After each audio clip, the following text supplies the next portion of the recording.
The topics which are to be covered in basic mechanical engineering part A are: the first one is thermodynamics. This is a broad topic. The second is the fluid mechanics, and third is the power plants. These are the three parts or three chapters you can say which comprise basic mechanical engineering part A. And when we say thermodynamics, what we need to study is basics. That is the first part. The second is the temperature, then heat and work, then first law of thermodynamics for a closed system, then first law of thermodynamics for open system, second law of thermodynamics, and then we will be studying certain air cycles like Otto, Diesel, and dual cycles. This is the major portion of your basic mechanical engineering course, and I can say that somewhere around uh, 20 hours will be required for it, maybe even more also. Then when we come to fluid mechanics part, here I would be giving, as you can see, the chapters are basics of the fluid mechanics, kinematics, dynamics, Bernoulli's theorem, equation, and its applications. Here I will be taking around 2 to 3 hours, not more than that. And probably I may be giving you the notes in advance so you can read it, because this thermodynamics course is quite lengthy. Then I come to this particular third part, which comprises of power plants, thermal power plants, nuclear power plant, and hydropower plant. And normally when I will be talking about it, when I am teaching thermodynamics, I will be discussing about power plant portion also. Maybe in some class, if I feel, I can be talking about the thermal power plant. In some other class, I may be talking about the nuclear power plant, and then I may also talk about hydropower plants. So you can say these three power plants require somewhere around 1 hour. And if you see the total duration of your semester, it is starting on 8th, started on 7th of December, and it will go till March. And I feel, I don't know the exact duration. So you can see 12 weeks from January to March, and then here we also have around 3 or 4 weeks. So around 16 weeks we are going to have. So 16 into 2, that would be around 32 hours. Okay, when I say 32 hours, if I say 20 hours for thermodynamics part, 2 to 3 hours for fluid mechanics part, 1 hour for you can say power plant part, so it constitutes 24 hours. Okay, 24 hours. Then I can tell you that there would be some tests: CT1, CT2, CT3. These are class tests 1, 2, 3. Each may be somewhere around half to 1 hour. You can say that 1 hour, so it will take 3 hours. Then you will be having some innovative project part also. I don't know whether you know about it or not. I think this is there. So innovative project will constitute, you will have to tell about this also, but you will be doing, actually you will have to make a project report. You will have to uh, present it in the form of the PPT also. So somewhere, because there are around 75 students, so it will also take at least 4 hours. Okay, so 28. Then there will be two surprise tests also, ST1 and ST2. Okay, so some you can say 2 hours will be for it, so it would be 30 hours. So we have 32 hours, out of which I have told you how we are going about it. Okay, so maybe 2 hours are left. So like I have told you that I will be taking 20 hours for thermodynamics, it may be 22 hours, maybe 21 hours, it depends actually. Or sometimes what I'm considering is that every today is Tuesday. Okay, so probably if there is some holiday on a particular date, so that time may also not be counted actually. So I have counted it in total that 32 hours. Okay, so there may be some holidays also. So this is the overall view which I have given you. Now actually one more thing, class test 1, 2, and 3, when I say CT1, CT2, and CT3, these are basically for the evaluation of your end semester examination. End semester examination, it is known as ETE. Okay, ETE. And when I take innovative project, innovative project, innovative project would be constituting mid semester examination. Okay, so it is for mid semester examination, MTE. Then there will maybe some marks for the classwork also. Okay, I will check and let you know what is the exact breakup for each of these and what are the sub parts of this total semester.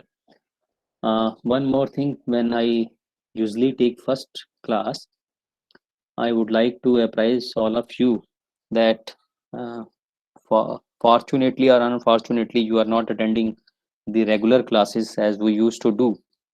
And when we are not attending the regular classes, when we used to teach in regular classes, I always used to say that it's your first year, and you have completed your schooling, you are coming into a college. When you are coming into a college, focus for 1 year on your studies actually. Okay, so the first year should be for your studies. It's better that you take lesser and lesser part in the societies. I don't know whether you are getting any information about the societies which are in DTU or not, but there are many societies where you can participate.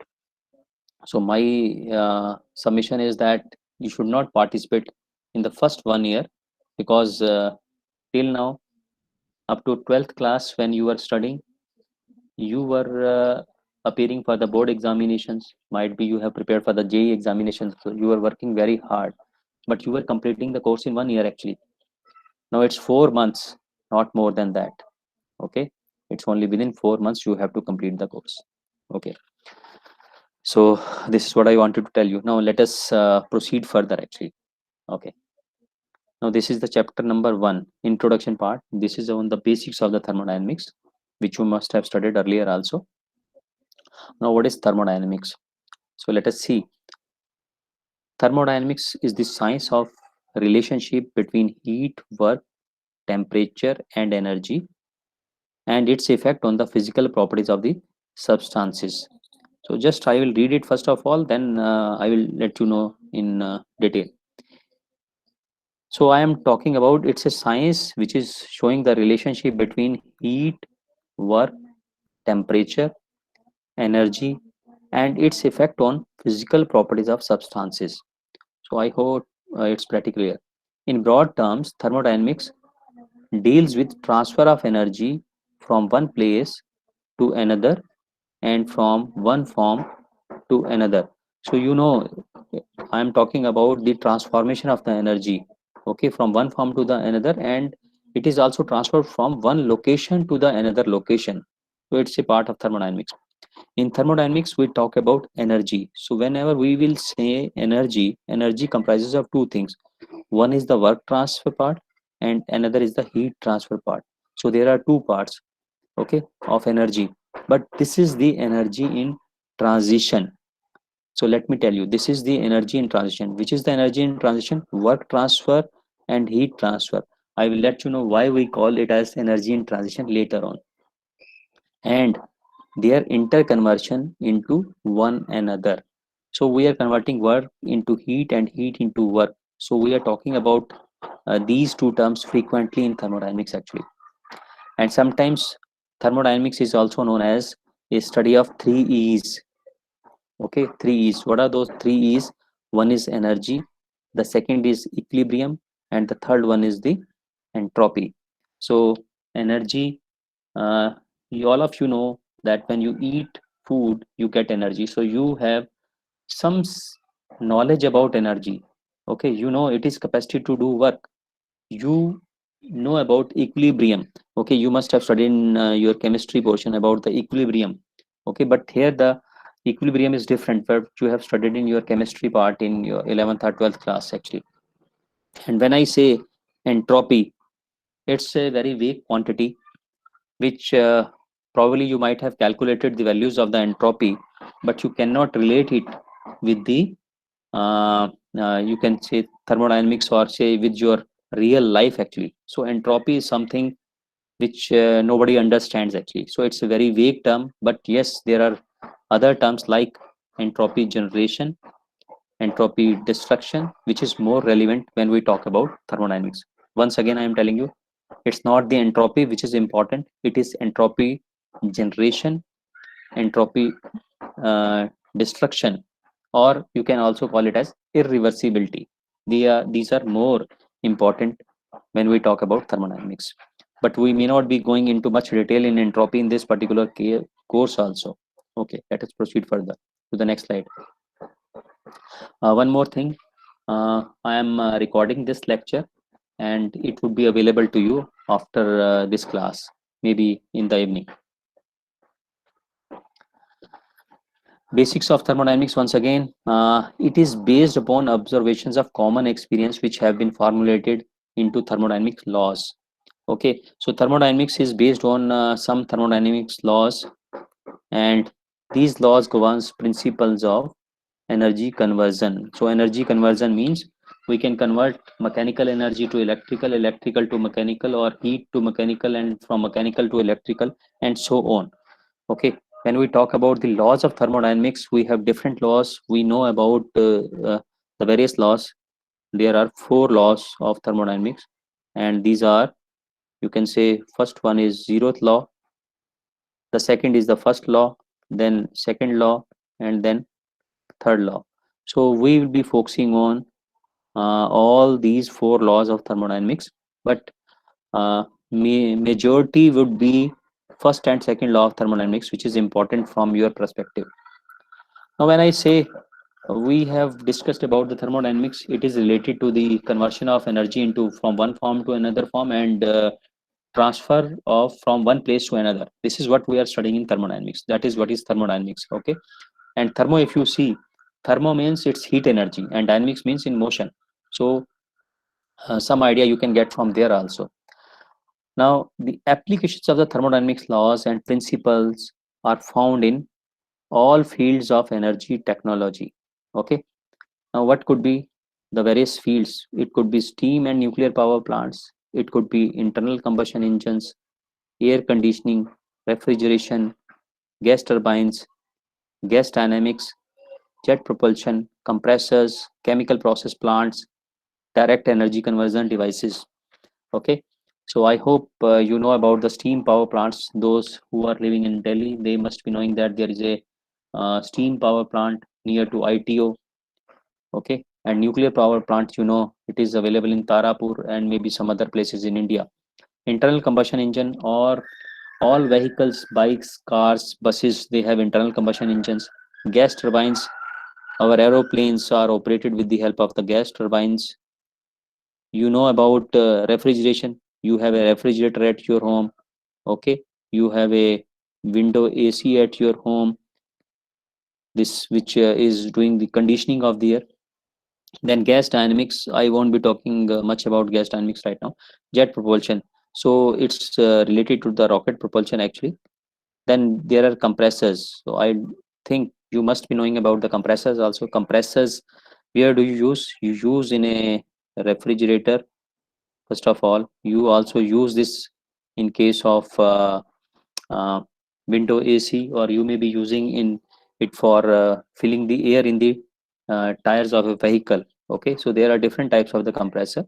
In a refrigerator, it's a different compressor, whereas in case of vehicles, you have a compressor which is known as the air compressor. So we have a number of applications of the thermodynamics.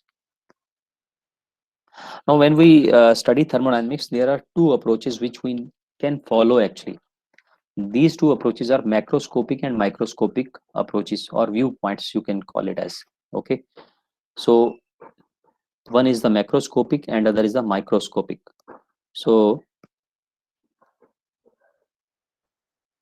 when I say microscopic, you know, if you are talking about a particular gas, there could be number of molecules in that. You must be knowing about the Avogadro's number. So you can say this much number of moles or molecules are there. Okay, and if I have to study thermodynamics on the molecular level, then for each molecule I will have to calculate the various uh, properties like temperature, pressure, volume, density, and so on.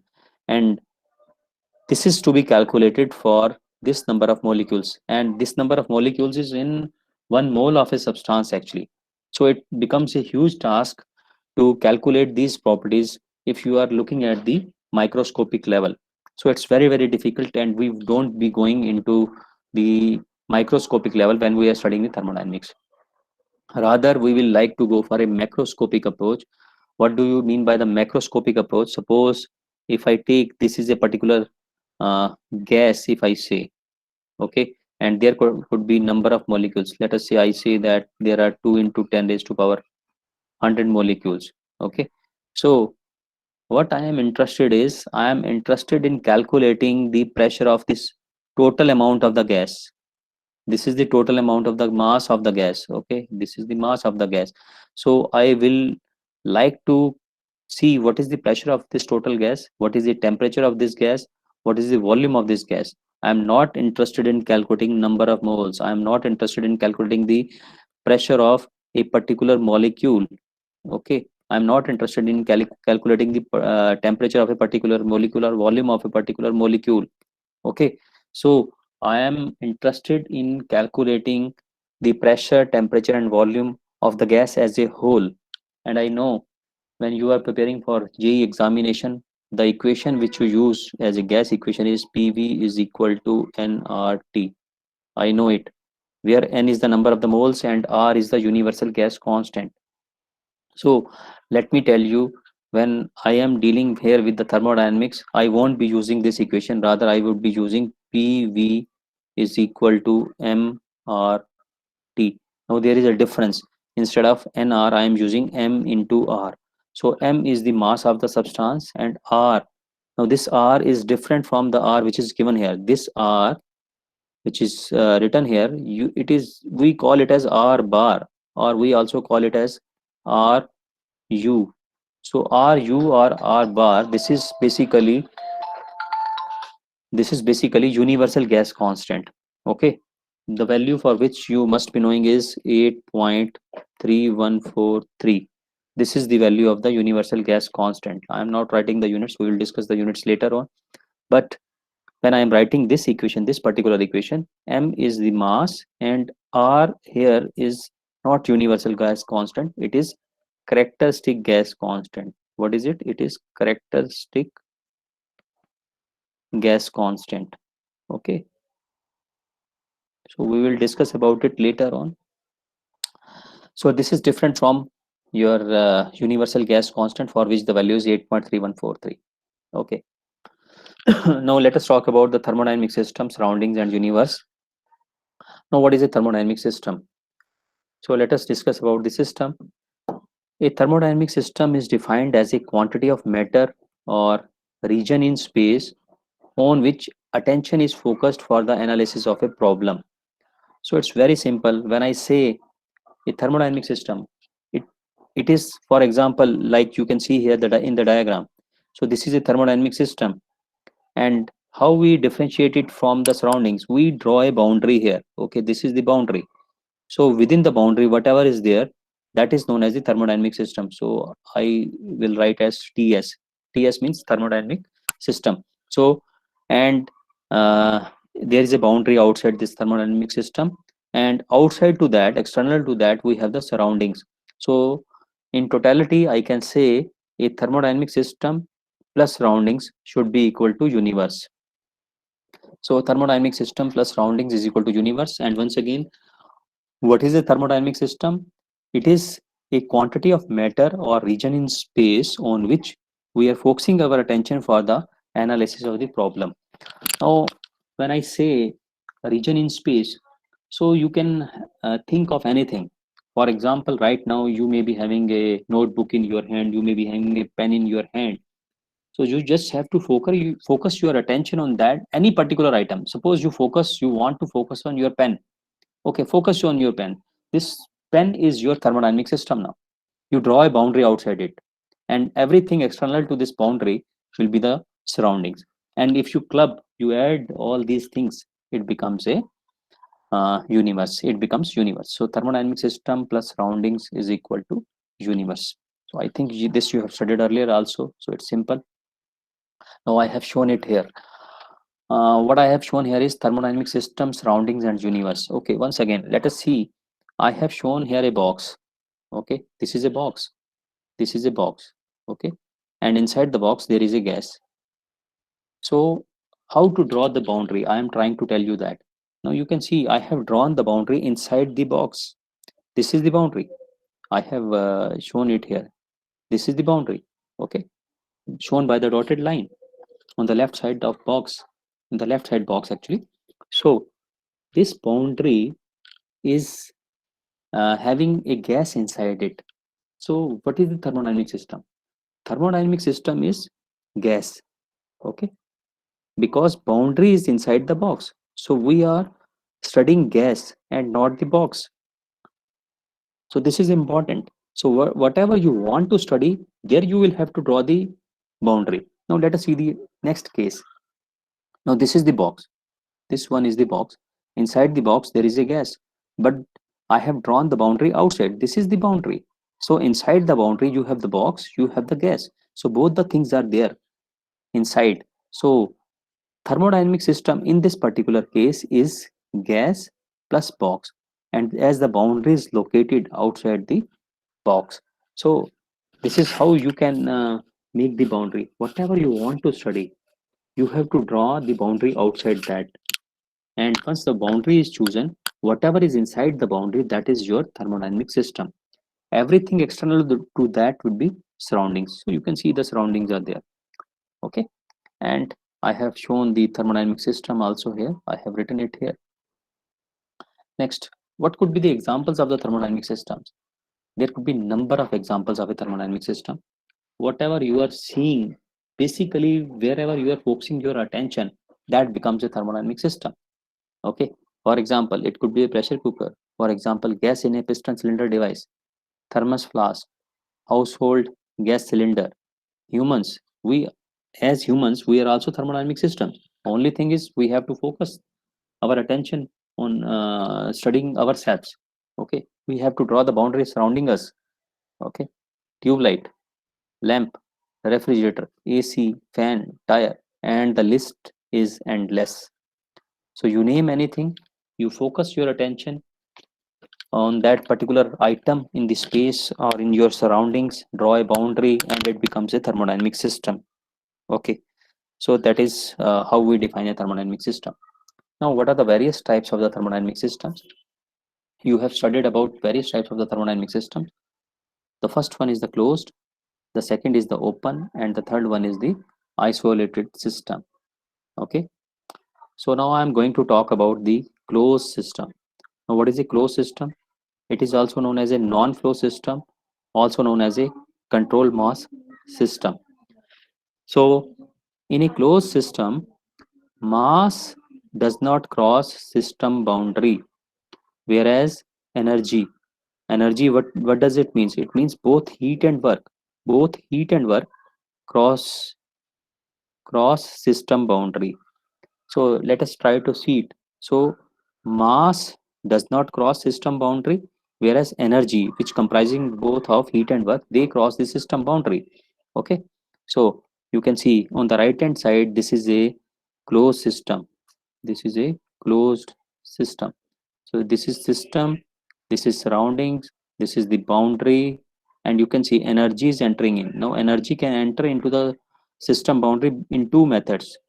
These two methods are by the interaction of the heat transfer. So heat is being transferred into the system from the surroundings.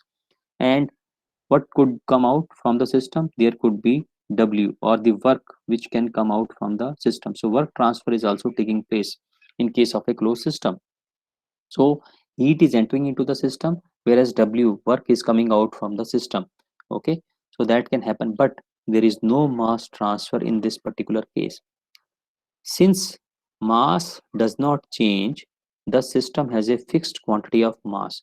Okay, so once if I say that this is the system, thermodynamic system, and its mass is m, and there is no opening for the entry or opening for the exit, opening for the mass coming out, that means it's a closed system. Mass will not enter from in the outside, or it will not go outside.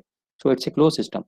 That is why sometimes we also call it as a control mass system, because the mass is controlled. It's have a particular value. Now it says the boundary of the closed system may or may not be flexible. So this is important. Okay, boundary of the system Closed system may or may not be flexible. What does it means? Let us try to understand about this particular thing.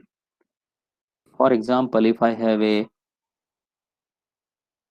piston and cylinder device here with me, okay, it has a gas here, and I am considering that this is the boundary shown by the dotted line. This is boundary. Okay, now let us say this is the piston is standing as shown in the diagram. Now suppose some heat is supplied from outside Q. What will happen to the gas? The gas will expand. Initially I can say its pressure is P1, volume is V1, temperature is T1. The moment I supply the heat into it, the pressure will increase. So when the pressure will increase, it will be causing a force to act on the piston. So what will happen to the piston? The piston will move outwards. It will reach here. And what will happen to the gas? That means the gas is expanding now. So now once the gas expands, it reaches up to this particular point. So it is now also having the gas. So what is happening to the boundary? Boundary is flexible.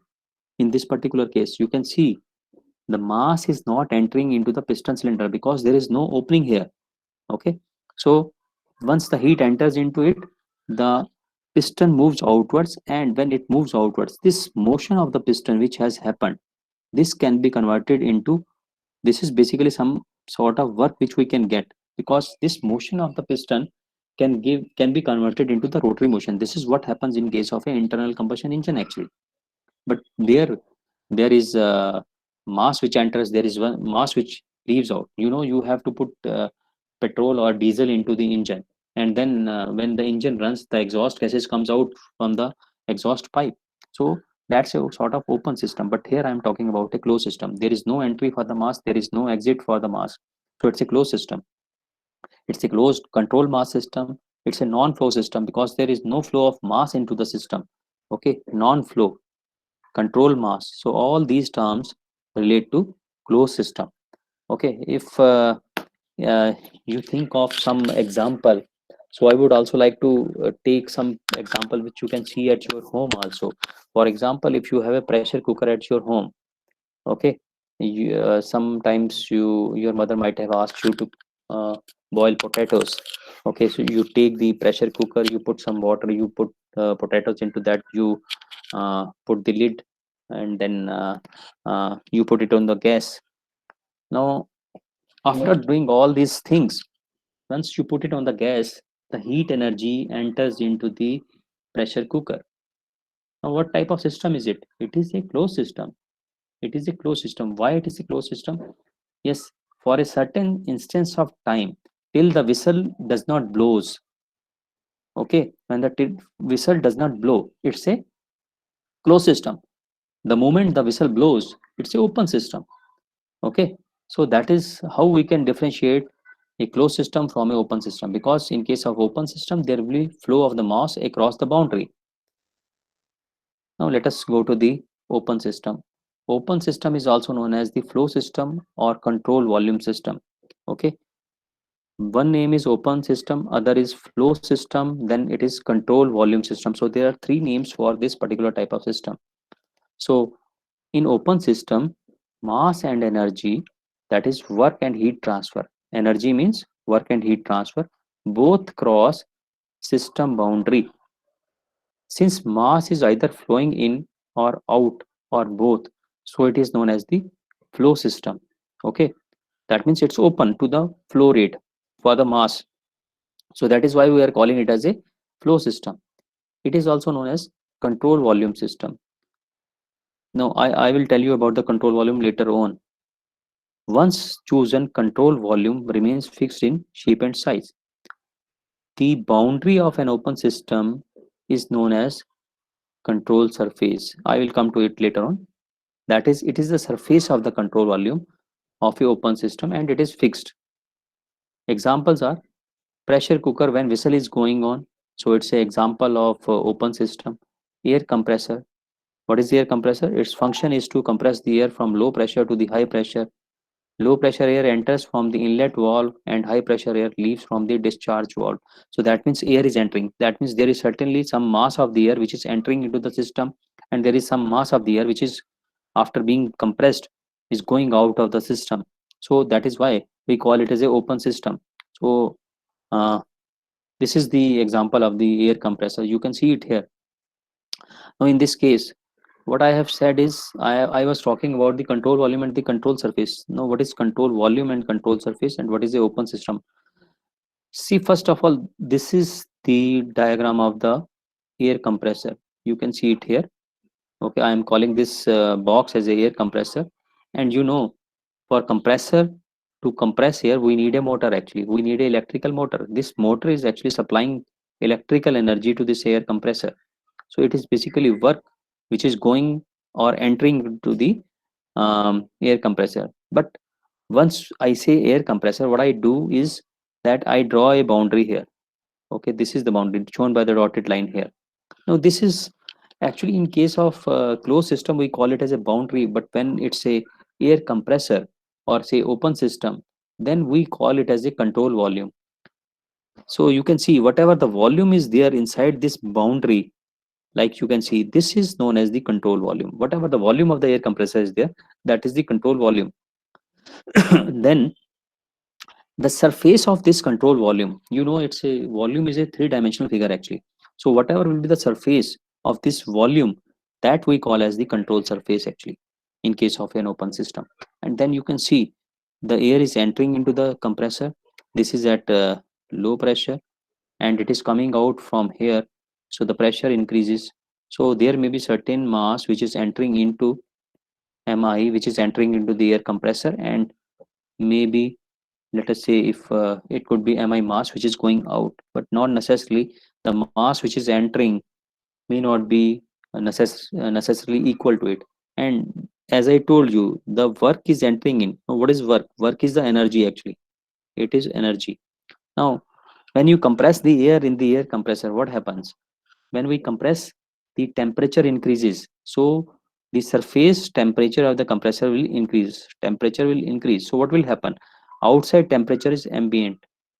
Okay, outside is atmospheric temperature, could be 30 degrees Celsius. Nowadays it is somewhere around 17 or 18 degrees Celsius, whereas the temperature of the surface of the compressor could go up to say 70 degrees Celsius. So what will happen? Heat transfer will take place from 70 degrees Celsius to 30 degrees Celsius or 17 degrees Celsius. So it is Q. So this is once again the energy which is going out of the system. So in case of an open system, it is energy which is crossing the system boundary or the control surface or the control, or entering into the control volume. So what is that energy? This is Q and W. And simultaneously I will also say that the mass also enters, and it may or may not go out also. Even if it is going in, then also it's open system. Or if I say if it is going out only, then also it's a open system. For example, you have a uh, gas pipeline, or let us say you have a LPG cylinder at your home. Okay, so when you are using the LPG gas, you have a burner here. Okay, when you open the valve here, which is provided here, valve is there. When you open the valve, the gas comes out. So there is only one exit for this particular gas which is coming out of the LPG cylinder. So it's an open system. The moment the gas comes out, it's an open system. The moment you close the valve, it's a closed system. Then when all the gas has been utilized and it goes to the refilling station, in that particular case what happens? This is the LPG cylinder, and we have a big gas pipeline. From here you refill it. The gas goes into the cylinder, so it is entering into the cylinder. So then it is a open system. Okay, so same system, same body can be a open system, could be a closed system also. The third one is the isolated system. When we talk about the isolated system, isolated system is one in which there is no interaction between the system and the surroundings. You know about it. It is a fixed mass and energy, and there is no mass transfer or energy transfer across the system boundary. Therefore, energy of the system and mass of the system remains constant. And I know that most of you, when you were studying uh, in 11th or 12th class, you are given an example for the isolated system, and that example is thermos flask. Okay, that example is thermos flask, which is a wrong example. A thermos flask is never an isolated system, because if it is a thermos flask in a real sense, what will happen? In case of thermal flask, its surface is insulated. Okay, you know, it is insulated to heat. But is it a perfect insulation? No, it is never a perfect insulation. It is never a perfect insulation, because suppose you store certain food item here, some liquid or some food item at say 70 degrees Celsius. After 6 hours, what will be the temperature inside? Will it be 70 degree? No, it will never be 70 degree. It may reduce to 50 degree, could be 55, but it will never be 70 degree. So that means Q is going out. Heat transfer is taking place from the system.